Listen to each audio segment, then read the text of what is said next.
Welcome to the Learning Pines YouTube. We hope this video helps. In this video, I will explain how to change a Honda Accord starter.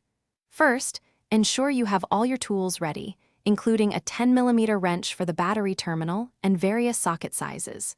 Safety is paramount, so always disconnect the negative battery cable before starting any work. The starter is usually found on the engine's backside, near the transmission bell housing. Next, you'll need to disconnect the electrical connections.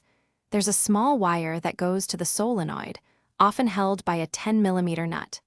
Then, remove the larger battery cable, usually secured with a 12mm or 14mm nut. Take your time and ensure these are completely free before proceeding to the next step. Now, it's time to remove the starter itself.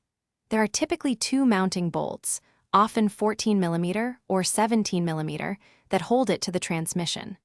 Once these are out, you might need to wiggle and rotate the starter to free it from its tight spot. Be mindful of any surrounding hoses or wires. To install the new starter, reverse the removal process. Carefully slide the new unit into place and secure the two mounting bolts, torquing them to about 30 foot-pounds. Reconnect the main battery cable and the smaller solenoid wire. Finally, reattach the negative battery terminal and start your Honda Accord to confirm everything works correctly. Thanks for watching. Consider subscribing if we helped you.